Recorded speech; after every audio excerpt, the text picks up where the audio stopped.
You will not believe how quietly the Viking world begins. Before the longships roar across the sea, before the sagas of conquest and glory, there is only mist, wood, and the smell of bread baking beside the fjord. You stand in that mist now. It curls around your boots. Your breath floats in the cold morning, and the only sound is the creak of a rope pulling against a damp wooden post. It is not a battle you are walking into. It is breakfast, labor, and the endless rhythm of life on the northern edge of the world. And yes, you probably will not survive this age of hard winters and harder bread. But tonight, you do not need to. You only need to drift there and watch. But before we begin tonight's story, if you really enjoy these calm history stories, please like the video and subscribe. Let us know in the comments where you are watching from and what time it is for you right now. Your comments mean a lot to us. They help us to keep the work on. Now, dim the lights and let's go back in time together. The fjord holds its breath. A pale blue stillness stretches from the mountain's shadow to the sleeping harbor below. You hear it first. The whisper of oars shifting on the shore, the faint rattle of chain links as someone stirs in the half-dark. It is that strange, weightless moment before sunrise, when even the gulls have not decided whether to scream yet. You move slowly, like the rest of them. The air smells of tar, fish oil, and the faint sweetness of wood smoke from a hearth that never quite dies through the night. In one corner, a sailor splashes his face with water cold enough to make him gasp. Another kneels, tying the same knot he has tied 1,000 times before, checking the tension with the precision of habit. No one speaks loudly. It feels wrong to disturb the sea before she wakes. There is rhythm here, even without music. Boots on frost, ropes tightening, a soft hum from someone still half asleep. The longships are lined like sleeping animals, sleek, curved, their dragon heads dark against the fog. A raven perches on a mast and tilts its head at you, judging your every move. You consider saluting it. After all, the raven might be watching for Odin, or maybe it just wants your breakfast. Someone stokes the fire pit near the boathouse. The smoke rises in a thin gray column, carrying with it the smell of oats and salted herring frying in fat. You can almost taste the salt before it hits your tongue. Breakfast in a Viking harbor is never grand. No feasts, no goblets, only wooden bowls, thick spoons, and a kind of joy found in warmth and food after a night of freezing dreams. A curious side note, archaeological finds show charred barley grains mixed with fragments of fish bone in ancient hearths. Proof that this simple mix of grain and sea sustained entire voyages. You sit on a barrel beside the fire. The flame crackles, sparks leap and vanish like tiny spirits. You think of the day ahead, the loading, the rowing, the endless horizon waiting. But for now, the fjord's calm holds you. Somewhere across the water, a seal barks. Its voice echoes softly against the cliffs. For a moment, you imagine it laughing at your human struggle to wake before dawn. A fact to ground you here. Most Viking voyages began just like this. Early morning departures from narrow harbors, timed with the tides and the wind. The longships, light and flexible, could slip through shallow channels or beach directly on the shore. Historians remain divided, though, on how early the day truly began. Some say the first rowing started before sunrise to catch the calm waters. Others insist the Norsemen waited for full light, trusting their gods more than their eyes.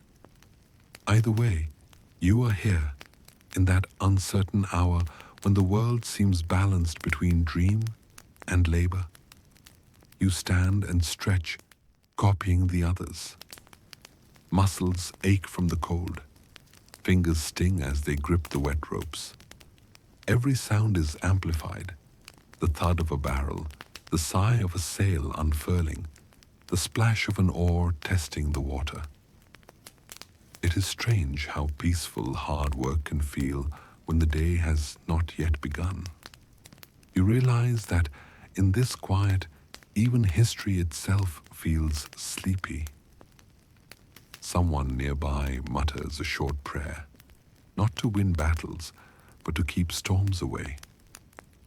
You do not recognize the words, but you catch the rhythm, steady as the waves that will soon carry you out. The sun edges above the ridge now, spilling gold across the water like melted honey. Mist burns away in slow curls, revealing the longships fully awake at last. You blink against the light, and suddenly the world looks sharper. The wood grain of the ship, the shimmer of iron nails, the deep blue reflection trembling beneath the hulls. The harbor breathes again. A low command passes from man to man. Ropes tighten, sails ripple like restless wings. And beneath it all, the fjord whispers the same promise it has made for centuries. Go and return. The light now stretches farther across the harbor, touching the carved dragon heads at each prow as though the sun itself is testing their patience. You roll your sleeves, and the cold bites your forearms. Around you, the crew moves in that half-awake shuffle between discipline and routine. The slow ballet of men and women who have done this too many times to need orders. The longship sits low on the water, creaking softly as if reminding everyone that she has limits. You begin to pack.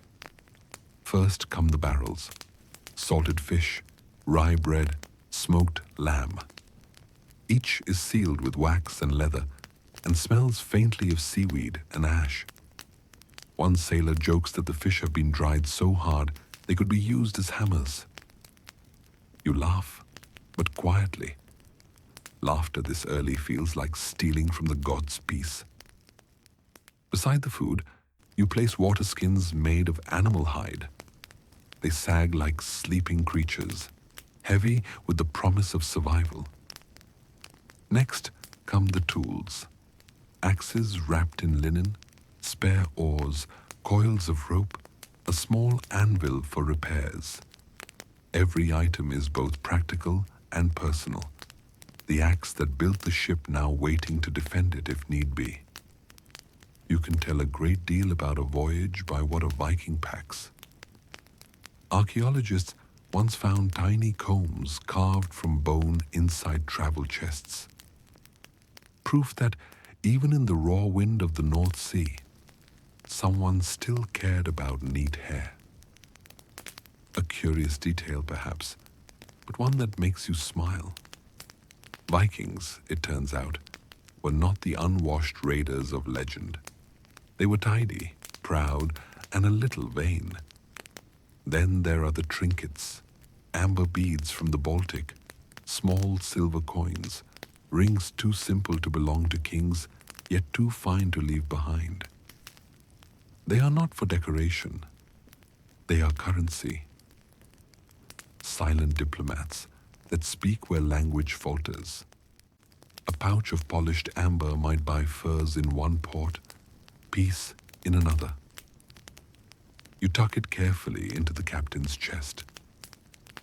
Historians remain divided, though, on whether such treasures were carried for trade or tribute. Some say they were gifts for local chieftains. Others claim they were payment for safe passage. Perhaps both are true. As in most things, practicality and superstition travel side by side. You pause to stretch your back. The air smells of pitch and salt. The ground beneath your boots is slick with frost, melting under the sun's new warmth. A gull circles overhead, screaming something that sounds suspiciously like mockery. You mutter a promise that if it steals your breakfast, you will eat it instead. The packing continues with quiet precision. One man checks the rigging, another balances the weight of the cargo so the longship will not lean when the sea grows wild. You notice how they do it without measuring tools, only instinct and the memory of 100 journeys. This ship, you realize, is more than wood. It is a moving memory, every plank soaked in sweat, fear, and song. Someone brings out a bundle of wool cloaks. They are thick, scratchy, and smell faintly of smoke. Each one will serve as both blanket and armor against the cold. There is a superstition here. Never pack a new cloak for a voyage. A cloak must have been worn, must already know your shape, or else the wind will not trust you. It sounds ridiculous, but you wrap your old one tighter around your shoulders anyway. You move to the front of the ship. A small wooden figure of a serpent coils there, carved into the bow. Its eyes are set with polished glass that catches the sun and flings it back across the waves. The sailors call it the Wave Watcher. They say it guards the crew from sea monsters, though one man insists it merely frightens away cod. Either way, it stays. No one questions tradition when the sea is involved. Finally, the last items are loaded. The sleeping rolls, wool sacks filled with straw, the flint for fire. A woman counts the stores aloud, her voice steady and low. When she finishes, she touches the ship's side as if greeting a friend. You do the same. The wood feels alive beneath your fingers, cold but steady. A fact worth whispering here. Many Viking ships were built to be taken apart and repaired on distant shores. The joints were made with clever dowels and tarred rope instead of nails, so the crew could rebuild them if storms tore them apart. Imagine trusting your life to wood. You could disassemble like a child's toy. The thought makes you smile again, though perhaps a little nervously. The captain gives a nod. The ship is ready. The cargo is balanced, the food sealed, the tools secured. The day has become brighter now, too bright perhaps for what lies ahead. You glance back at the village. Smoke curls from low roofs. Children wave from the hill, their voices thin against the sea wind. Somewhere, a dog barks as if it already misses you. You feel that small pinch of homesickness that always sneaks in before adventure. The strange ache of leaving safety for salt and horizon. A final barrel rolls aboard with a hollow thud. The captain smirks. "That one," he says, "is the most important." You lift the lid, dried fish again. Of course. The sea will feed you, but only if you first prove you can feed yourself. The ropes loosen. The ship rocks forward, impatient, like a horse eager for the road.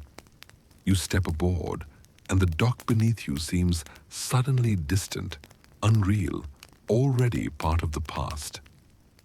The fjord sighs, the wind shifts, and somewhere above you, the gulls finally decide to scream. The Longship begins to move. The oars dip once, twice, then vanish into rhythm. You feel the Longship slide forward like a creature remembering how to swim. The harbor drifts away behind you, shrinking to a cluster of dots. Smoke, roof, dog. The fjord opens its arms, and the sea greets you with that low, endless hush that can lull a mind into peace or madness, depending on the hour. The first stretch is calm. The water reflects the sky so perfectly that you cannot tell where one begins and the other ends. Your reflection wavers beside the ship, following silently like a ghost that forgot its name. The wind tastes faintly of pine and salt, and your breath curls away like pale ribbon. You notice how every sailor glances at the sun, not the horizon. That is the compass here. The slow golden arc that tells them where to steer, when to rest, and when to row. There are no maps, no painted charts, no friendly lighthouse lamps. Only memory. The old sailors remember where the seabirds gather, where the water darkens above hidden rocks, and how the smell of land changes before you even see it. You learn to listen. A curious note. The Vikings were among the first to use what some call the sunstone, a crystal of Iceland spar that can reveal the sun's position even through clouds or fog. Archaeologists have found them near shipwrecks, cloudy stones that once guided men across invisible paths. Whether that is fact or fable, no one can say. But as you watch one sailor tilt a polished stone against the sky, you cannot help but believe. The captain stands at the stern, eyes half closed, lips moving as if in quiet conversation with the sea. His hand rests lightly on the tiller, steering by instinct, adjusting for the wind. He gestures toward the shadow of an island to your left. Black cliffs rising from the water, streaked with white, where seabirds nest. That one, he murmurs, tells us we are on the right path. You stare. It looks like every other island you have seen so far, but to the crew, it is as distinct as a street sign. They call it the Sleeping Bear. You squint. Maybe, if you tilt your head and ignore half the cliff, you can see the shape. Sort of. One sailor laughs softly, reading your confusion. You will see it when the sea teaches you, he says. The day drifts by in steady motion, oars dipping, water sighing, sun crawling west.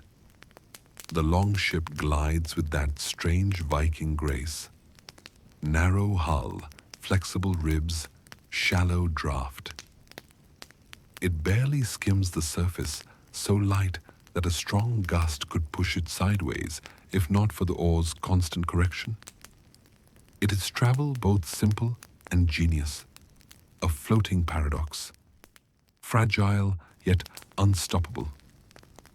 Historians remain divided on how far Vikings could travel in a single day. Some estimate 50 miles under good wind, others claim twice that, with strong arms and luck. But the truth, like most things, changes with the sea's mood. Today, the wind is friendly, the sky pale and soft, and the crew hums under their breath. You find yourself smiling for no reason. The world feels enormous and kind. The hours melt together. You watch sunlight scatter across the waves in patches of silver. The horizon stretches like a taut thread, straight, unwavering, endless. You realize this might be the closest thing to silence you will ever know. Your mind starts to wander. You think of the stories told back home, of sea monsters that swallow ships whole, of islands that turn out to be sleeping whales. One sailor insists he once saw the sea open like a door. Another swears he saw lights under the water brighter than the moon. They laugh about it now, but every man still glances down once in a while just to be sure. You take a turn at the oar. The wood is rough but warm from many hands. Each pull feels heavier than it looks, and the rhythm takes a moment to settle. The sea offers resistance, not hostility, like a friend testing your resolve. Before long, your body finds the pace, the soft thud of muscle and wave aligning. It feels almost meditative. You begin to understand how some sailors claim to see visions while rowing for hours. Faces in the foam, voices in the wind. Fatigue turns the sea into a mirror for your own mind. A seagull lands on the prow and stares at you. Its feathers are bright as new snow, and its eyes unblinking. You whisper, "You again?" It squawks once, unimpressed, and flies away. You could swear it laughs as it goes. Evening begins to form behind you, the faintest tint of amber slipping into the sky. The captain orders the sails trimmed. The crew adjusts ropes with practiced grace, catching the light breeze. The oars rest. Now only the sail breathes, swelling and relaxing, the heartbeat of the ship. The coastline appears far ahead, faint as smoke. You can smell the change in the air before you can see it clearly. Moss, pine, and something else, like earth after rain. The sea narrows toward land. You know it means a place to stop, maybe trade, maybe rest. You glance at the sun one last time before it dips low, half hidden by the horizon. It has guided you all day, and now it slips away with the quiet confidence of someone who knows it will be back tomorrow. You lie back on the deck, watching the shadows lengthen. The water darkens to deep violet, flecked with ripples of gold. You can almost hear the sea breathing. Morning drifts back in, slow as thought.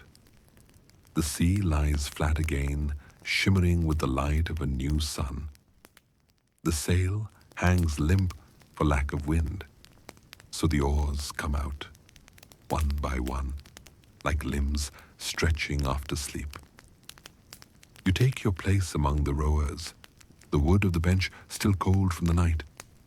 The first pull feels heavy, the second smoother, and by the third, your body remembers what your mind had forgotten. The rhythm is everything here. In, lean, pull, breathe. Out, return, breathe again. It becomes music, though no one sings. Only the sound of oarlocks clicking, the splash of blades in water, and the quiet grunt of effort that binds everyone together. You watch the others, faces calm, movements exact, each person part of something greater, like gears inside an unseen clock. They do not count strokes. They feel them. You start to feel it too, the way the ship glides farther when everyone moves as one, the way your muscles find peace inside the repetition. A historical fact drifts into your thoughts. Viking longships were designed to move with as few as 20 men or as many as 60, depending on the journey. Each oar fitted through a single hole in the hull, sealed against leaks with tufts of wool soaked in tar. A small detail, but somehow comforting. Even the smallest pieces were chosen to survive the sea's bite. The sun climbs higher. Sweat starts to bead on your forehead, mixing with salt spray. Someone hums, low, rhythmic, steady. A rowing song, though you cannot catch the words. It rises and falls with the oars, turning labor into lullaby. And slowly, impossibly, you begin to drift into that strange state between waking and dream. Every motion becomes instinct. The sea glitters like broken glass, and the oars dip through it as if cutting through light itself. A school of fish flashes beneath the surface, their silver backs flickering like stars under your feet. You imagine them laughing at your slow pace. They cross the world in a heartbeat, while you count miles one ache at a time. A curious side note surfaces in your thoughts. Some chronicles describe Viking crews who rowed blindfolded through thick fog, trusting only their rhythm to keep direction. Whether that is bravery or madness is hard to say. Historians remain divided. Was it ritual, legend, or sheer practicality? Whatever the truth, you can almost imagine it now. The trust it would take to row in darkness, listening only to breath and heartbeat. The ship rocks slightly as a breeze returns. The captain calls for half the oars to rest. You lay yours across your knees, flexing fingers that have already begun to blister. The sea gives a soft sigh, forgiving your brief pause. The sound of waves against the hull becomes the only voice. You watch sunlight scatter in tiny ripples along the water's surface. Every sparkle looks alive. Your arms tremble slightly, but the ache feels earned. It feels honest. Somewhere behind you, the cook stirs a pot over a small fire pit. The faint smell of dried herbs and fish rises into the morning. A few sailors perk up. It is always the little things that bring back the will to live. Food, laughter, or the promise of a nap. The ship glides on. You notice a faint vibration underfoot, the hum of wood flexing against water pressure. It feels like the heartbeat of something enormous and patient. One sailor leans over to you and says, "You can always tell how the sea feels by listening through your feet. You try." The sound is deep, slow, endless. A sound older than speech. It reminds you how strange this life is, to spend your days floating between worlds, never truly belonging to land or sea. The horizon is your only home, and it is always moving away. The captain gestures again, all oars back in motion. The rhythm returns, steadier now, like a pulse settling after excitement. The repetition has a kind of mercy in it. It demands nothing but your focus, your breath, your surrender. For a moment, you look down and see your reflection again. The face is salt-streaked, tired, but peaceful. A gull drifts overhead, silent for once, as though even it has grown reverent of the rhythm below.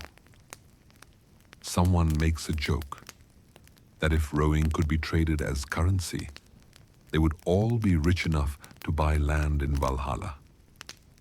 The laughter that follows is brief but real. The sea answers with a small splash against the hull, as if amused. But before we continue tonight's story, if you really enjoy these calm history stories, please like the video and subscribe. The coast still lies far ahead, distant and hazy. The day continues with the same patient rhythm. Oars moving, hearts steady. The ocean breathing along with you. You lose track of time, of distance, of everything except the steady song of the sea. The sun begins to lean westward again, and the ship drifts into long shadows. You can almost feel the world slow down to match your heartbeat. It is hard to say whether you are moving through the sea or the sea is carrying you. By the time the sun slides toward its middle height, the oars rest again. The Longship coasts on an easy breeze, and the soundscape changes from labor to leisure.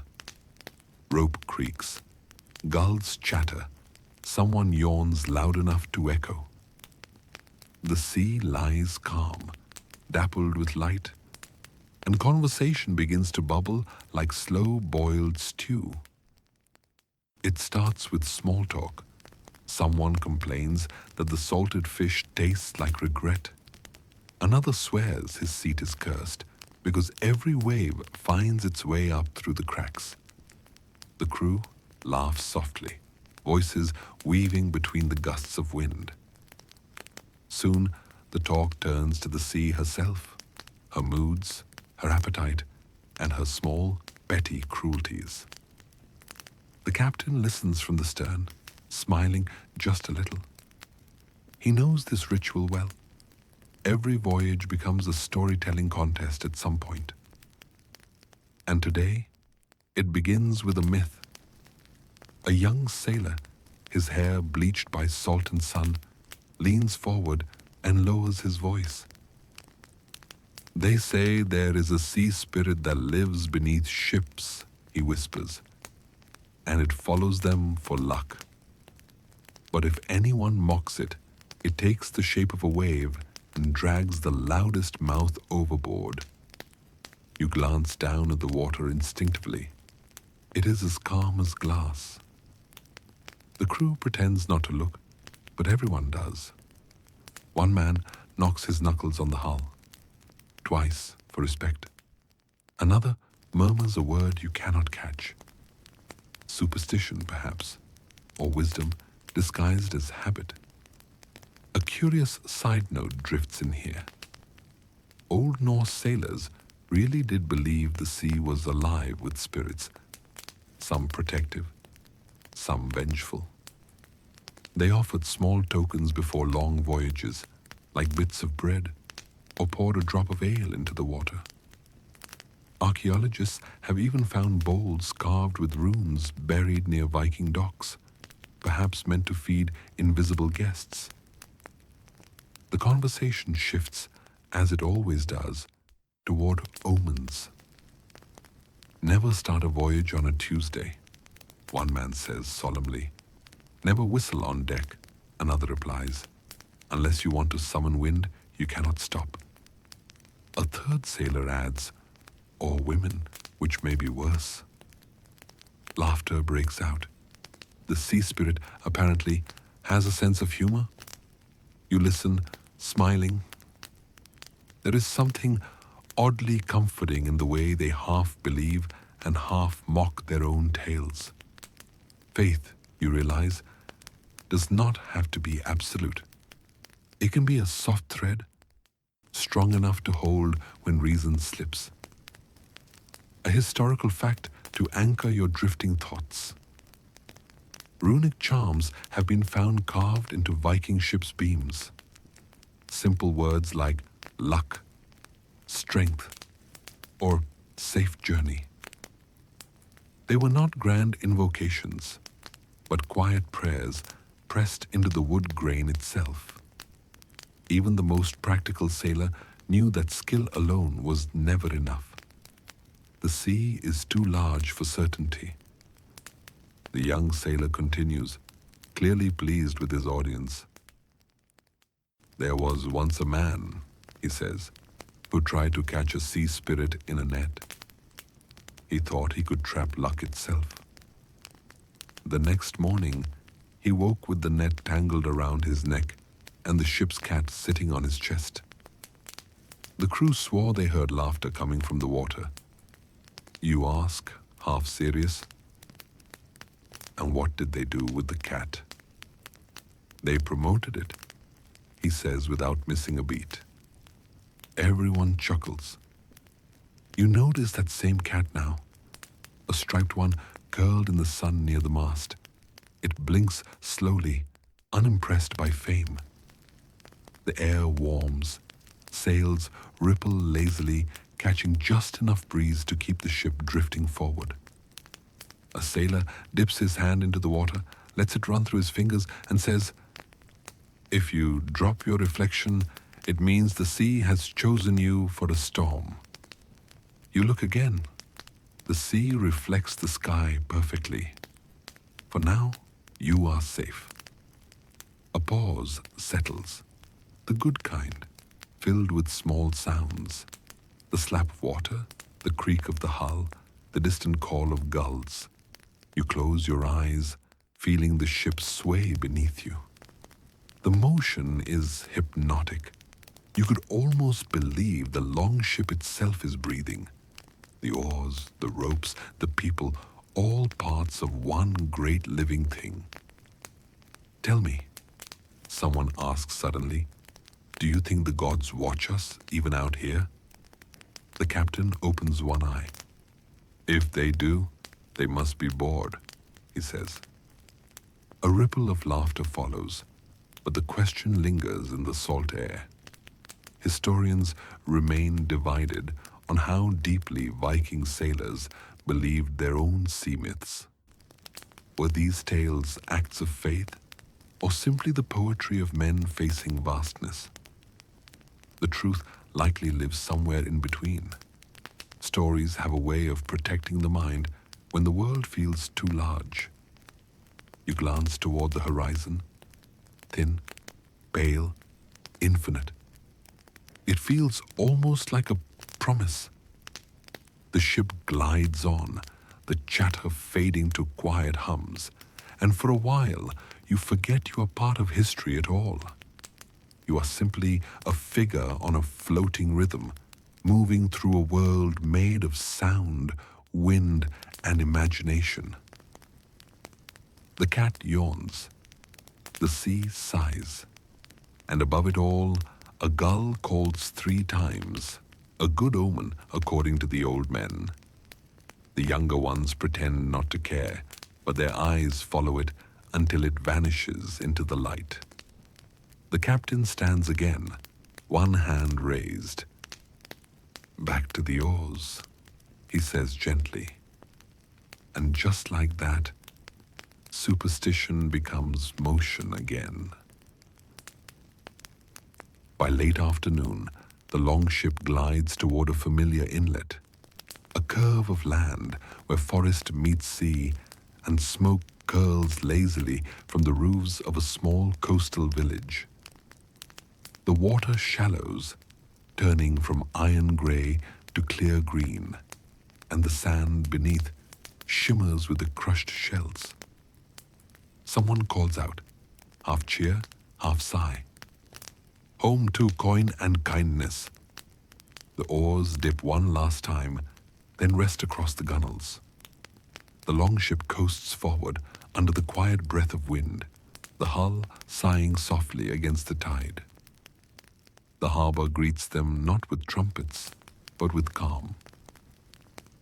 Children stand at the shallows watching, their bare feet in the surf. Dogs bark from the dunes, running in restless circles. A woman waves once, then goes back to stirring her pot.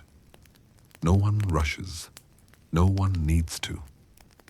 The Longship's keel touches sand with a muted scrape. Ropes are thrown. Hands meet hands. The crew steps off, stiff-legged but smiling, boots sinking into the cool grit of the shore. The village smells of fish smoke, wool, and pine tar, the scent of life that does not apologize for being ordinary. A simple fact: Viking trade was rarely a scene of chaos or shouting. Most coastal exchanges were calm affairs, run on trust built over years. Silver coins were useful, yes, but the true wealth lay in reliability, knowing the man across from you would keep his word next season too. They unpacked their goods methodically. Bundles of fur, glinting amber, woven cloth, iron nails, carved beads, and small tools. Each object tells a story of where they've been and what they value. One sailor lays out a row of fish hooks, polished like silver teeth. Another unrolls a sheet of dyed wool, the color of late summer moss. Across the clearing, the villagers arrange their own offerings: barrels of butter, baskets of dried herbs, and carved wooden bowls that gleam with fresh oil. Trade here is not battle, but choreography. No haggling shouts, only murmurs and the sound of measured footsteps on packed earth. Hands gesture, heads nod, silver changes owners, smiles seal the deal. You walk among them, watching the rhythm unfold, the unspoken order of exchange. A woman shows you a necklace of glass beads, imported long ago from lands you can hardly imagine. She lets you hold it, and it feels strangely warm. A child offers a carved toy horse in exchange for a scrap of bright cloth. You accept, and his grin is payment enough. Historical echo. Archaeological finds from Viking trade centers like Ryby and Hedeby confirm that many items came from far corners of the known world. Silk from the east, coins from Arabia, glass from the Rhineland. Even the smallest harbor held whispers of continents. Trade to the Norse was not just profit, it was contact. Proof that their fjord touched the larger world. Nearby, a group of older men sit on low stools by the fire, speaking slowly, as if the years have stretched their words. They talk about weather, about sons gone raiding, about the new kind of iron some trader brought from across the sea. Their laughter is softer than the crackle of the fire. Their eyes, however, are sharp, merchants and poets both. You pause beside a stall where dried herbs hang from a beam. A woman grinds them into a fine powder, her mortar humming softly beneath her hand. For sleep, she says, catching your glance. She sprinkles a pinch into a small pouch and ties it with twine. Keep near your bed, she adds, and the sea will stay quiet in your dreams. The afternoon light shifts, long, golden, forgiving. Dogs weave between legs. Someone hums a slow tune, the kind that might never have been written down, passed instead through memory and repetition. There is peace here, not the grand kind sung by skalds, but the small, durable peace that keeps life steady between voyages. An interesting note. Despite the popular image of Vikings as constant warriors, most were farmers and traders for most of their lives. Raiding seasons were short. Commerce and craft filled the rest of the year. Their settlements thrived because of these moments. Patient, habitual, deeply human. One of the sailors you've grown familiar with, the one who told the story of the sea spirit, now sits on a barrel, carving the handle of his knife. Funny thing, he says without looking up, how quiet land feels after days at sea. You start to miss the motion. You nod. The air seems still, almost too still, after the long breathing of the waves. By the time the sun dips low, trade is nearly done. Coins and goods are packed away, handshakes turn into farewells. The villagers drift back toward their homes, carrying what they've earned. The sailors linger by the water, half ready to leave, half caught by the warmth of land life. Someone lights a small fire near the ship. Stew begins to simmer, thick and slow, carrying the scent of barley and salt pork. A few men hum the same tune the villagers sang, and though the melody wobbles, it fits the evening perfectly. You sit a little apart, watching the harbor fade into gold. The waves lap gently, the same rhythm as the oars, only softer now, like an echo remembered in a dream. Somewhere behind you, a child laughs, and the sound melts into the air. The day has traded its energy for calm, just as the sailors traded their wares for stories and smiles. The balance feels right, and as dusk drifts in, the captain looks toward the horizon, not with impatience, but with quiet certainty. The sea waits. It always does. But for tonight, the land holds them still. The fire crackles low beside the longship, and soon the air smells of barley, onion, and smoked meat.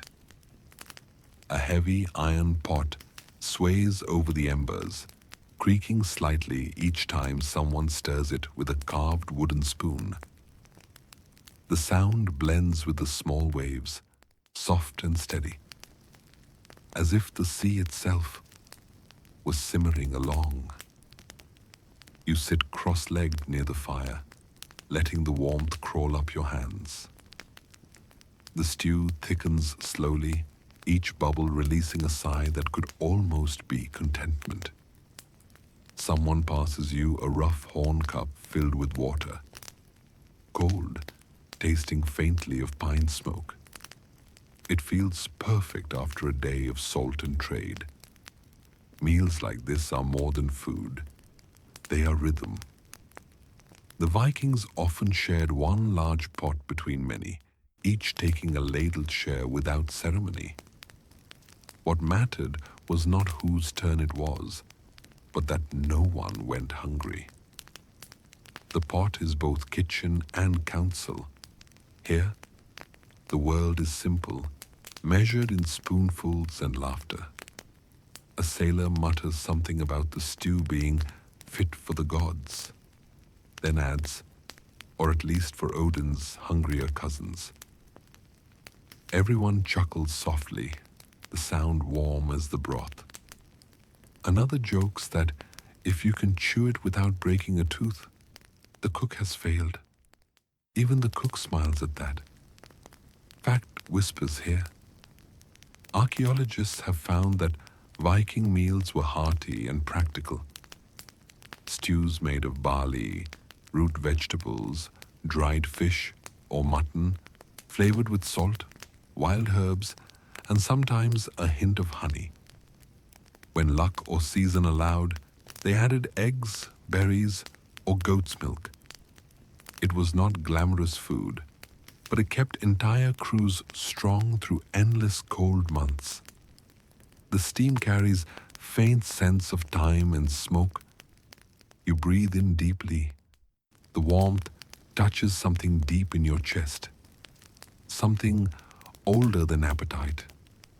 Around you, conversation drifts like lazy sparks. Someone speaks of home, a farm tucked behind a birch grove, sheep so stubborn they think themselves kings. Another sailor, half serious, tells a story about a fish so large it swallowed an oar whole. You glance at him. Truly? You ask. He nods solemnly. Truly. Then, after a pause, though it may have been two fish, very close together, the laughter spreads, quiet but bright. It fades as easily as it came, leaving behind the sound of spoons and the whisper of the tide. A side note from history. The word kitchen comes later, but the concept of the hearth ruled every Norse home. Fire was both tool and spirit.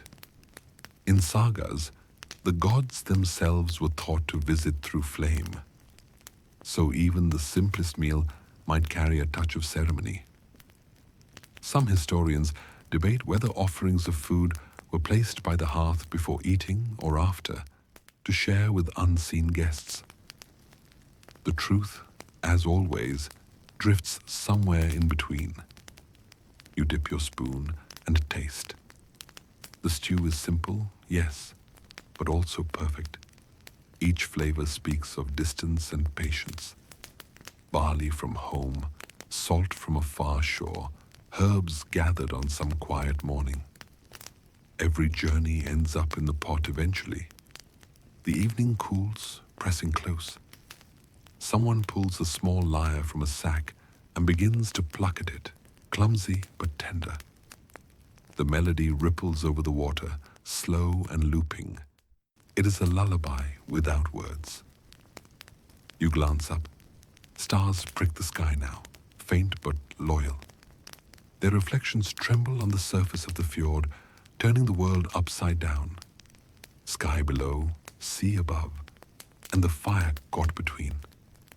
A soft joke breaks the spell.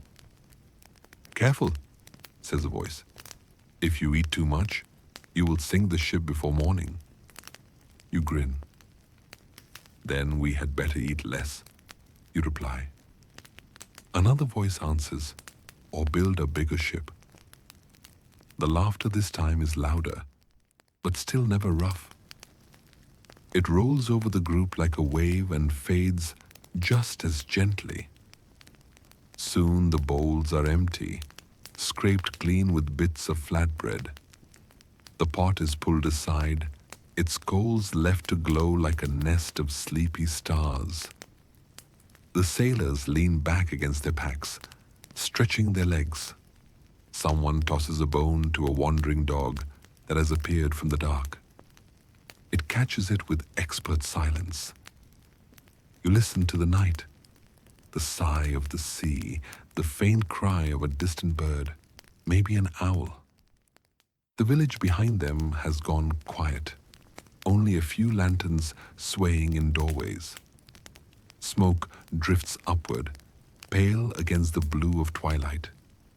You realize how rare this stillness is, to eat without urgency, to speak without needing to be heard. It is the slow kind of peace that only comes when bellies are full and the wind is kind. Historians often debate how much of the Viking life was hardship and how much was joy. The sagas sing of storms and swords, yes, but between the lines you find evenings like this one. The steady rhythm of spoons, the shimmer of firelight on wood, the taste of barley and patience. The lyre hums one last note. Someone stifles a yawn. A wave laps softly against the hull, sounding almost like applause.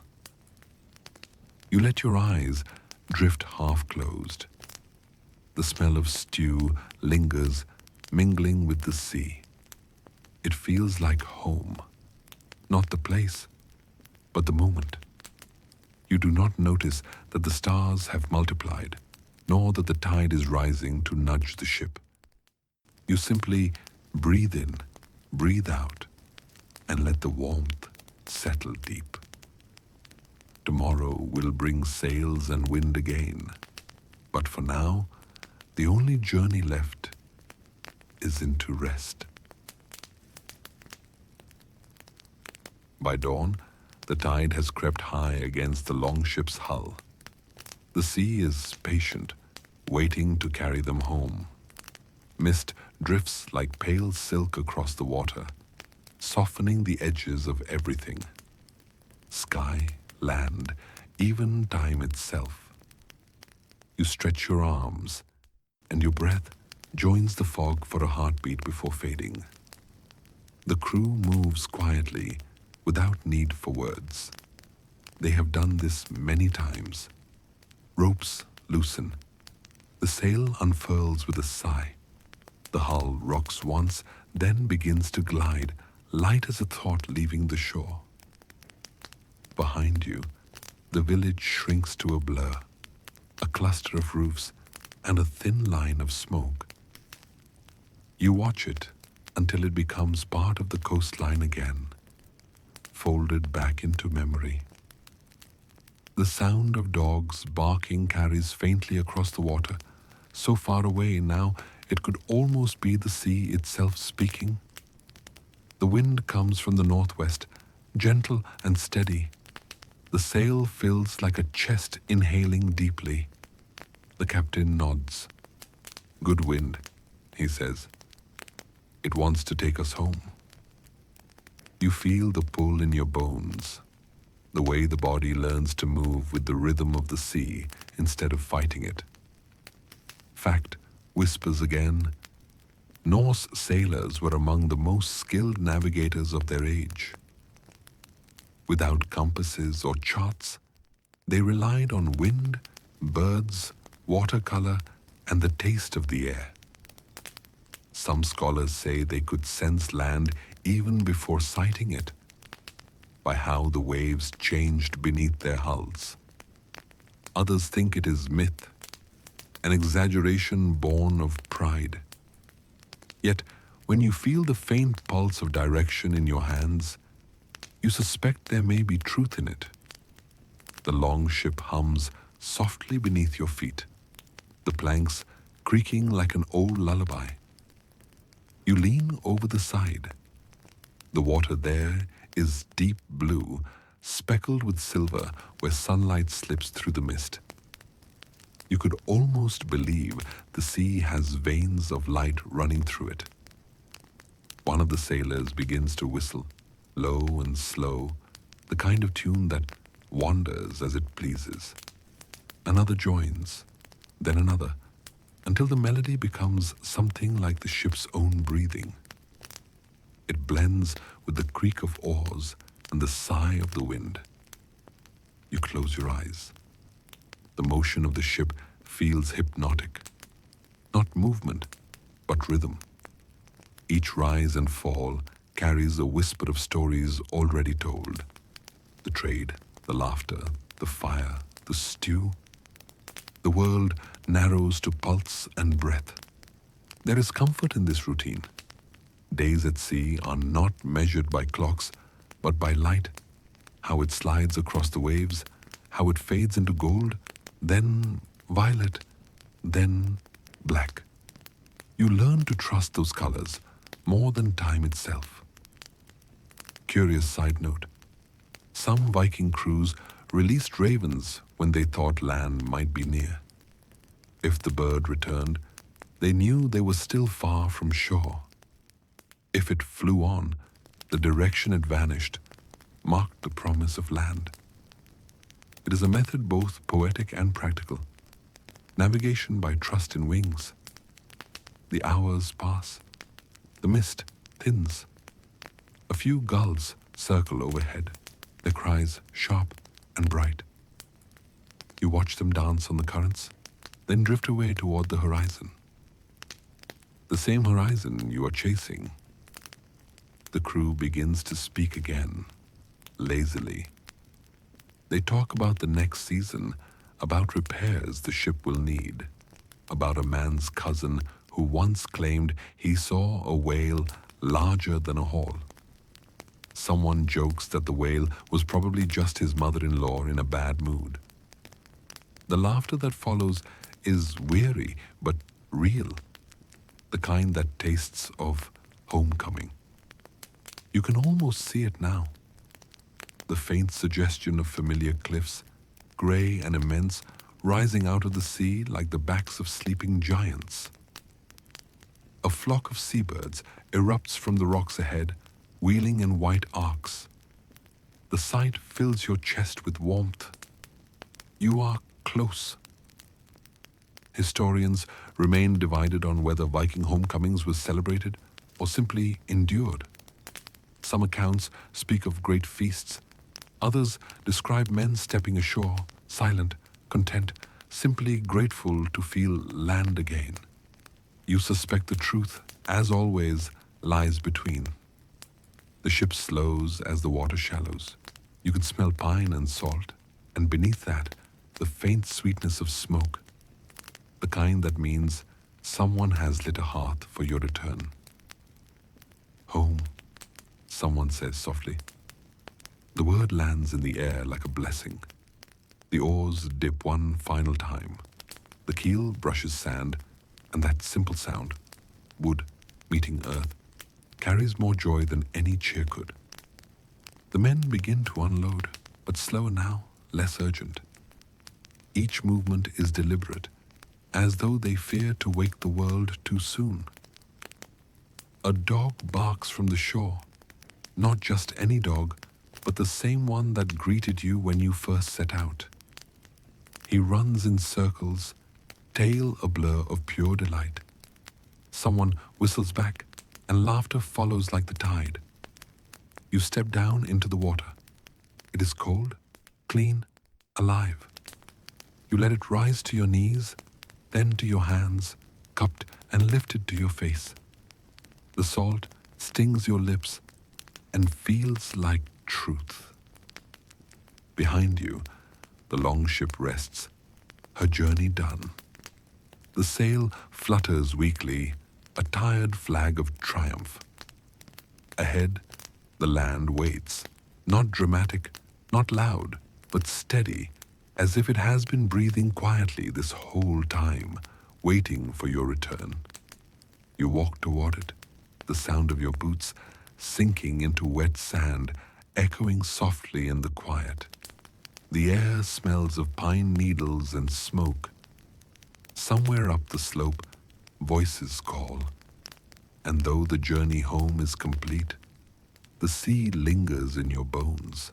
Its rhythm, its patience, its endlessness. You glance back once more. The ship rocks gently, like it too is sighing in relief. The horizon glows faintly now, promising evening's peace. You breathe in the scent of land and sea together and think, perhaps this is what belonging truly feels like. The Longship rests at the shore, its hull still glistening from the journey. Footsteps crunch softly on the pebbled beach, slow and unhurried now. One by one, the crew gathers their packs and begins the short walk toward the Longhouse, that great timber hall where warmth and firelight wait. The sky deepens into a violet dusk. Smoke curls gently from the roof vents ahead, carrying the scent of pine and roasted grain. It is the smell of home, not grand or loud, but steady, familiar, patient. Inside, the glow of the hearth spills across the packed earth floor. Boots come off, cloaks are hung to dry. Someone sighs, long and low, the kind of sound that means everything hurts. But it's a good hurt. The ache of work done, the weight of safe return. The benches along the walls are filled slowly, like tide creeping into a quiet cove. Each man finds his place without needing to be told. A few trade quiet words, others simply sit, staring at the flames as if the fire itself were telling stories. The hall is alive with small sounds, the crackle of wood, the soft jingle of metal clasps, the whisper of wool against fur. A woman moves among them with a clay jug, pouring water and ale into wooden cups. Each time she fills one, a hand lifts in thanks, a nod passes between them, and the rhythm continues, calm, wordless, complete. Fact drifts in here like smoke, Viking longhouses were both home and heartbeat. They sheltered entire families, animals, tools, and stories under one roof. The hearth at their center burned day and night, not just for warmth, but to keep darkness at bay, both the kind that prowled outside and the kind that lived in dreams. The captain sits near the center, silent for a long while. Then, in a voice soft as old rope, he says, "Good wind, good trade, good men." No one answers, but every head nods. The meaning is clear. They have returned, and that is enough. Someone reaches for a small drum. The beat begins, slow, distant, more a heartbeat than a song. Then comes a voice, half sung, half spoken, telling of a storm they once outran, of a whale that sang beneath the waves, of a man who swore he saw the gods walking on the sea's surface. Laughter hums around the room, not sharp but mellow, like ale poured slow. Even the quietest among them smile. The stories may have grown taller over the years, but that's the point. In a longhouse, truth and myth sit side by side, drinking from the same cup. A side note from history. Archaeologists believe these gatherings were sacred in their own way. Each tale, each toast, each note from a harp or lyre was part of keeping memory alive. They called it saga, a word that meant to say, but also to remember. You sit near the back, where shadows play softly on the beams. The firelight paints everything in bronze. Faces, shields, and carved animal heads along the rafters. Outside, the wind sighs against the walls, but inside there is only warmth and the murmur of belonging. A young sailor asks the elder beside him, "Do you think Odin hears us when we speak his name?" The older man chuckles. "If he doesn't, the fire does." And that's close enough. The fire pops, sending up a brief shower of sparks. For a heartbeat, they rise like tiny stars, then vanish. Someone begins to hum. The same wordless tune played on the ship's lyre the night before. The sound drifts upward, curling through the smoke, gentle as a prayer. Around you, heads begin to lean back against timber posts. Eyes close, hands rest loosely over knees. The room exhales. The captain lowers his voice. "Tomorrow," he says, "we mend the nets and the ship." A pause. But not too early. Soft laughter again. Someone adds, "Even the gods rest after a long voyage." The embers shift, glowing deeper now, red fading toward gold. A dog stirs near the door, lifts its head, and then settles again with a sigh. The night thickens outside, but in here, it feels like the world has stopped spinning just for a while. You feel your body grow heavy, your mind lighter. The rhythm of the drum has faded into the rhythm of breathing. The fire murmurs like the sea did, the same endless lullaby, changed only by the shape of its voice. Perhaps the old stories were right. That fire and sea are kin, one reflecting the other. Both restless, both eternal, both carrying travelers to the edge of dreams. Someone stirs the coals one last time, tucking them close so they'll live till morning. The captain murmurs, "Let it rest." And so they do. Outside, the wind turns colder, brushing the longhouse walls with invisible fingers. Inside, you drift towards sleep. The sound of breathing becomes the tide. The warmth against your skin feels like the memory of sunlight. Tomorrow will come with chores and sails and chatter again. But tonight belongs to silence, to firelight, to peace. The Longhouse glows like a single ember in the dark. Within it, the Vikings sleep. Not warriors, not traders, but simply souls at rest.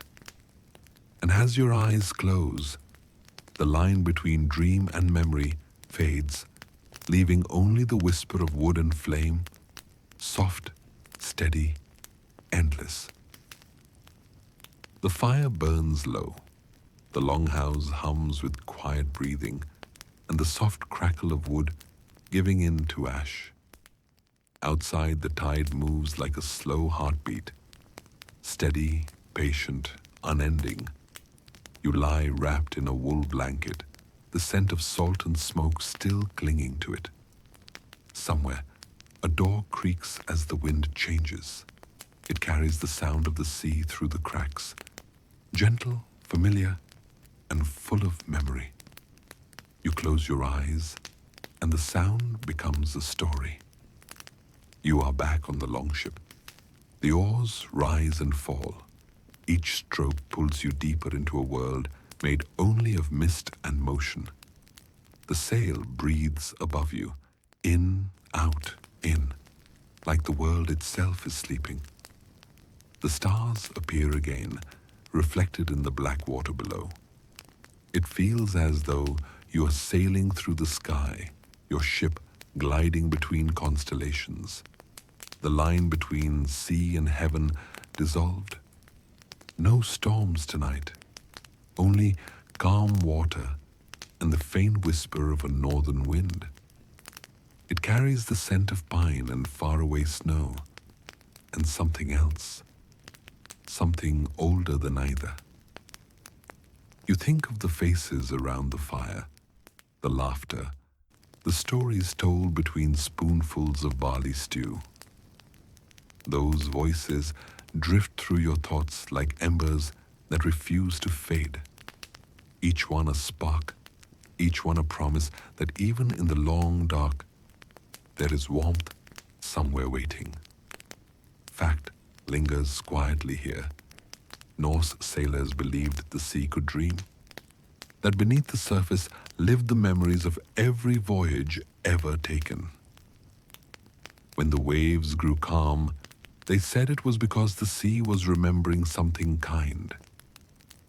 You imagine it now, the ocean dreaming of oars and songs, of hands steady on rope and rudder, of laughter carried on wind. Above, the aurora stirs faintly, a green shimmer stretched across the dark, like the sky itself lighting a lantern for travelers still far from shore. You turn your head and see the glow reflected on the faces of your crewmates, peaceful in sleep. Their breaths rise and fall in time with the tide. In this rhythm, you find something endless, a pulse that outlives storm and silence both. Somewhere beyond the fjord, a wolf calls, long, low, and lonely. But even that sound seems softened, woven into the night like a thread of memory. It does not frighten, it reminds you that even the wildest hearts return home. You breathe in. The air is cool, touched with the sweetness of ash and pine. You breathe out. The world exhales with you.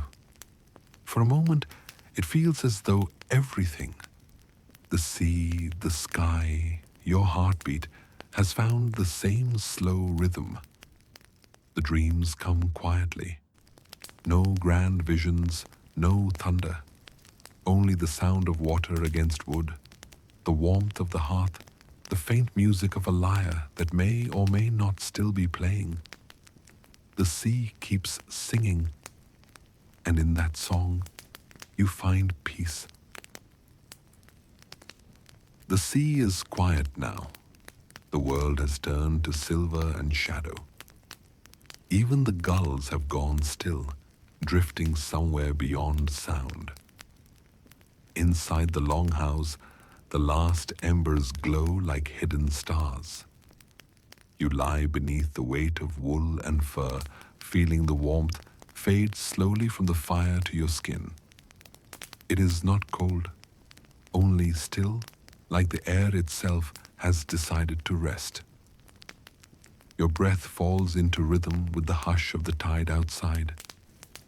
Each inhale carries the faint scent of smoke and pine. Each exhale carries away the noise of thought, the ache of travel, the hum of the memory. The voices that filled the night are gone now. Only the soft shifting of someone turning in sleep, and the quiet sigh of the roof beams, a language older than words, a comfort older than time.